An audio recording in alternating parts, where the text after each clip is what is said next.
Welcome back to our channel, an Exam Energy Essence.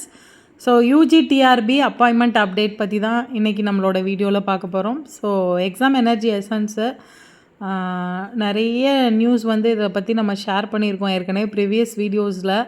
So இன்றைக்கி வந்து எல்லாருக்குமே தெரியும், டெட் ப்ரமோஷன் கேஸ் வந்து சுப்ரீம் கோர்ட்டில் வந்து லிஸ்ட்டாக இருந்துச்சு. எல்லாருமே இந்த நாளை வந்து ரொம்ப ஆவலோடு எதிர்நோக்கியிருந்தாங்க. ஸோ 21 கேஸ் வருது அப்படின்றத வந்து ஹானரபிள் எஜுகேஷன் மினிஸ்டர் கூட ஒரு ப்ரெஸ் மீட்டில் சொல்லியிருந்தாங்க ஒரு இன்டர்வியூவில்.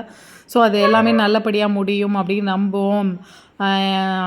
இந்த 3192 பேருக்கும் நாங்கள் அப்பாயின்மெண்ட் கொடுக்கணும் அப்படின்னு சொல்லியிருந்தாங்க. இந்த கேஸை பற்றின டீட்டெயில்ஸ் தான் இந்த வீடியோவில் நம்ம பார்க்க போகிறோம். அடுத்து ஹிஸ்ட்ரி டிபார்ட்மெண்ட்டில் இருக்கிற ஒரு வித்ஹெல்ட் கேஸ் பற்றி டீட்டெயிலாக பார்க்கலாம். ஸோ இது வரைக்கும் எக்ஸாம்ஸ் எனர்ஜி எசன்ஸை சப்ஸ்கிரைப் பண்ணாத வியூவர் சப்ஸ்கிரைப் பண்ணிக்கோங்க. அண்ட் நோட்டிஃபிகேஷன் பெல் ஐக்கானை கிளிக் பண்ணி வச்சுக்கோங்க. கரெக்டான டைமில் நோட்டிஃபிகேஷன் வரும். And also TRB TET, TNPSC, CSET, PGTRB, TNSET, English literature சம்மந்தப்பட்ட எந்த எக்ஸாமுக்கு நீங்கள் படிக்கிறதா இருந்தாலும் நீங்கள் நம்மளோட சேனலை கண்டிப்பாக சப்ஸ்கிரைப் பண்ணிக்கோங்க. அண்ட் இன்ஸ்டாகிராமில் எக்ஸாம் எனர்ஜி எசன்ஸ் அப்படிங்கிற பேஜையும் ஃபாலோ பண்ணிக்கோங்க. ஸோ மெட்டீரியல்ஸ் பற்றி லாஸ்ட் வீடியோவில் நான் சொல்கிறேன். நிறைய பேர் டெட்டுக்கும் பிஜிடிஆர்பிக்கான எக்ஸாம் பற்றி கேட்டிருந்தீங்க, டெஸ்ட் பேட்சஸ் பற்றி, அதை பற்றி சொல்கிறேன். வேறு ஏதாவது டீட்டெயில்ஸ் வேணும்னா இந்த நம்பருக்கு கால் பண்ணிங்க, வாட்ஸ்அப் பண்ணுங்கள். ஸோ இன்றைக்கி வீடியோக்குள்ளே போகலாம். யூஜிடிஆர்பி அப்பாயின்மெண்ட் அப்டேட்கான டெட் ப்ரமோஷன் கேஸ். ஸோ டெட்டுக்கான, அதாவது பதவி உயர்வுக்கு தகுதி தேர்வு, பதவி உயர்வு மற்றும் பணி நியமனத்திற்கு தகுதி தேர்வு அவசியமா? பணி நியமனத்திற்கு அவசியம்னு சொல்லிட்டாங்க. அதில் நிறைய அதாவது நிறைய NCTE, national council of teacher education, நிறைய விதமான ரூல்ஸை ஒவ்வொரு தடவையுமே அவங்களோட அஃபிடவிட்டில் தாக்கல் பண்ணிகிட்டே இருக்காங்க. அதில் முக்கியமானது ஒன்று, டெட்டு பாஸ் பண்ணியிருந்தால் தான், அதாவது 2009க்கு அப்புறம் தான் வந்தது. அதில் நமக்கு 2012 தான் தமிழ்நாட்டில் முதல்ல டெட்டு வைக்கப்பட்டது. ஸோ 2009க்கு அப்புறம் அப்பாயின்மெண்ட் பண்ண டீச்சர்ஸ் வந்து டெட்டை எழுதி பாஸ் பண்ணணும் அப்படின்னு சொல்லியிருந்தாங்க. அதில் எக்ஸப்ஷன் கொடுத்துருந்தாங்க. அதற்கப்புறமா டெட்டோட, நம்ம தமிழ்நாடு கவர்மெண்ட்டை பொறுத்த வரைக்கும் டெட்டோட எலிஜிபிலிட்டி மார்க்கை குறைச்சது, அதுக்கப்புறம் டெட்டுக்கு அப்புறமான கிரிட்டேரியாவை மாற்றினது. ஸோ இது மாதிரி நிறைய விஷயம் இருக்குது. டெட்டு பேப்பர் 1 அண்ட் பேப்பர் 2 எழுத வேண்டிய குவாலிஃபிகேஷன்ஸு, இதெல்லாம் வந்து சில விஷயங்கள் வந்து ஒவ்வொரு ஸ்டேட்டுக்குமே வந்து நிறைய விஷயங்கள் மாறுபாடு இருக்குது.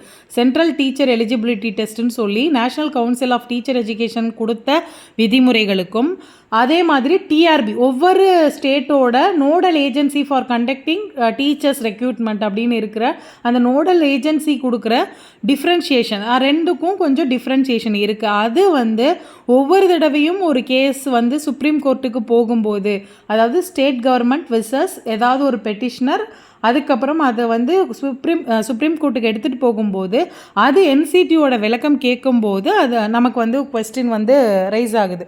ஸோ அந்த கொஸ்டினை பொறுத்த வரைக்கும் அது சார்ந்த பதில்கள் ஒன்றா கிளியரன்ஸ், அதாவது ஜிஓவும் சரி, டிஸ்போசல் ஆஃப் பெட்டிஷனோ இல்லை ரிட் பெட்டிஷனோ இல்லை இதற்கான எழுத்துப்பூர்வமான அஃபிடவிட்டோ NCTE, national council of teacher education, central கவர்மெண்ட்டோட ஒப்புதல் படி அஃபிடவிட் தாக்கல் பண்ணும்போது இன்னும் சில விஷயங்கள் வந்து புதுசாக ஆட் ஆகாது. அதில் முக்கியமான ஒன்று அப்படின்னு பார்த்தீங்கன்னா, இந்த ஆசிரியர் தகுதி தேர்வு அப்படிங்கிறது ப்ரமோஷன், பதவி உயர்வுக்கு, தலைமை ஆசிரியருக்கான பதவி உயர்வுக்கு ரொம்ப அவசியம் அப்படின்றத கொண்டு வராங்க. தெலுங்கானாவில் அதுக்கு அப்பீல் பண்ண கேஸை வந்து ரிஜெக்ட் பண்ணி கண்டிப்பாக அவசியம் அப்படிங்கிற தீர்ப்பை கொடுத்துட்டாங்க.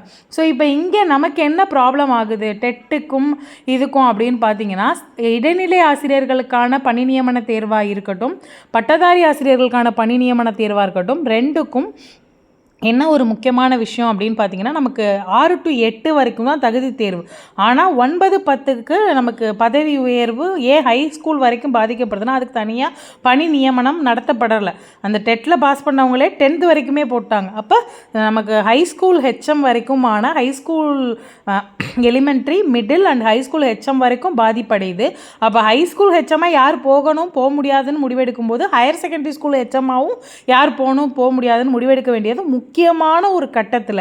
அந்த ப்ரமோஷன் யாரும் போகிறது போவேனான்னு முடிவெடுத்துட்டாங்க அப்படின்னா, அதற்கு அடுத்து பார்த்தீங்க அப்படின்னா அதற்கடுத்து பார்த்திங்கன்னா முக்கியமாக பதவி உயர்வு போனால் தான் பணி நியமன கலந்தாய்வு நடத்த முடியுங்கிற நிலமையில் இருக்கிற இடத்துல சில கேசஸ் வந்து முக்கியமானதாக இருக்குது. அதில் இந்த டெட் ப்ரமோஷன் கேஸு இன்றைக்கி வந்திருக்கிறது வந்து director of school education Chennai விசஸ் அனி பக்கேராணி பாய் இவங்களோடது கொடுத்துருக்காங்க. ஸோ இதில் வந்து ஸ்கூல் எஜுகேஷனும் ஒரு பெட்டிஷனோட கொடுத்துருக்காங்க. இந்த கேஸும் வந்து உங்களுக்கு NCTEயோட நோட்டீஸ் கேஸில் கொடுத்துருக்காங்க. இப்போ இந்த இது வந்து நமக்கு இன்றைக்கி வந்து லிஸ்ட் ஆகிருக்கு. இது இல்லாமல் நம்ம டெட்டு நோட்டிஃபிகேஷன் இதை வந்து எப்போ வந்து இது பண்ணியிருக்காங்கன்னா 25/2/2025 வந்து கம்ப்யூட்டர் ஜெனரேட்டடாக இதை வந்து போஸ்ட்பான் பண்ணியிருக்காங்க. அது வந்து கம்ப்யூட்டர் ஜெனரேட்டடாக ஒரு லிஸ்ட் டேட் வந்து 25ஆம் தேதி அப்படின்னு சொல்லி லிஸ்ட் ஆகிருக்கு. ஸோ இது வந்து நம்மளோட இப்போ இந்த கேஸோட முடிவு எட்டப்படாத வரைக்கும் புதிய பணி நியமங்கள் மேற்கொள்ளவோ, ஏன்னா இந்த டெட்டுக்கு அடுத்த நியமனத்துக்கும் இந்த டெட்டு கேஸுக்கும் நிறைய கான்ட்ரவர்சி இருக்கிறதுனால எல்லாமே வித்ஹெல்டில் இருக்குது. அடுத்து முக்கியமான ஒரு விஷயம், இன்டரிம் ஸ்டே கொடுத்துருக்காங்க. இது இப்போ கொடுக்கல, ஏற்கனவே கொடுத்துருக்குது. அடுத்து தமிழ்நாடு UGTRB அப்பாயின்மெண்ட் அதில் என்ன அப்படின்னு பார்த்தீங்கன்னா ஹிஸ்ட்ரி டிபார்ட்மெண்ட்டில் வித்ஹெல்டு கேஸ் இருக்குது. அந்த 45% இது எல்லாருக்கும் தெரியுமான்னு தெரில. 45% இடஒதுக்கீடு, அதாவது இடஒதுக்கீடுன்னு சொன்னதுக்கு நம்ம மார்க் அந்த டெட்டில் வந்து என்ன ரேஞ்சுக்கு UGTRBயில் இவ்வளோ தான் பாஸ் மார்க்குன்னு ஒரு கேட்டகரி செட் பண்ணுறாங்க இல்லையா, அதை வந்து 45% குறைக்க சொல்லி கேட்டிருந்ததில் அதற்கான வித்ஹெல்டு கேண்டிடேட்ஸ்லேயும் ஒரு சில குளறுபடிகள் இருந்து அந்த ஹிஸ்ட்ரி கேண்டிடேட்ஸ் வந்து ஒரு கேஸ் வந்து ஃபைல் பண்ணியிருக்காங்க. அதற்கான விசாரணையும் வந்து இன்றைக்கி லிஸ்ட் ஆகிறதா சொல்லியிருந்தாங்க. ஆனால் லிஸ்ட் ஆகி போஸ்ட்பாண்ட் ஆயிடுச்சு. ஸோ அதுதான், அதனால் UGTRB அப்பாயின்மெண்ட்டு இன்னும் கொஞ்சம் லேட் ஆகும் அப்படிங்கிறது தான் உண்மை. ஸோ PGTRB இங்கிலீஷ்க்கான ஸ்டடி மெட்டீரியல்ஸ் இருக்குது நம்மக்கிட்ட. எக்ஸாம் எனர்ஜி எசன்ஸ் சார்பில் வந்து டெஸ்ட் பேட்சும் நம்ம நடத்திட்டுருக்கோம். அதுவும் அதை பற்றின தகவல்கள் தேவைப்பட்டாலும் நம்மளோட அது சார்ந்த வீடியோஸை வந்து நீங்கள் பார்த்து தெரிஞ்சுக்கோங்க.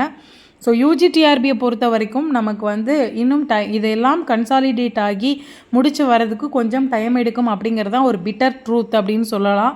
அதனால் எல்லாருக்குமே வந்து ஒரு ப்ரேயர்ஸை கண்டிப்பாக வைப்போம், நல்லதே நடக்கும்னு நம்புவோம்.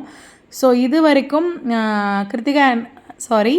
வரைக்கும் எக்ஸாம் எனர்ஜி எசன்ஸை சப்ஸ்கிரைப் பண்ணாத வியூவர்ஸ் சப்ஸ்கிரைப் பண்ணிக்கோங்க அண்ட் நோட்டிஃபிகேஷன் பெல் ஐக்கானை கிளிக் பண்ணிக்கோங்க. எக்ஸாம் எனர்ஜி எசன்ஸுங்கிற இன்ஸ்டாகிராம் பேஜை ஃபாலோ பண்ணிக்கோங்க.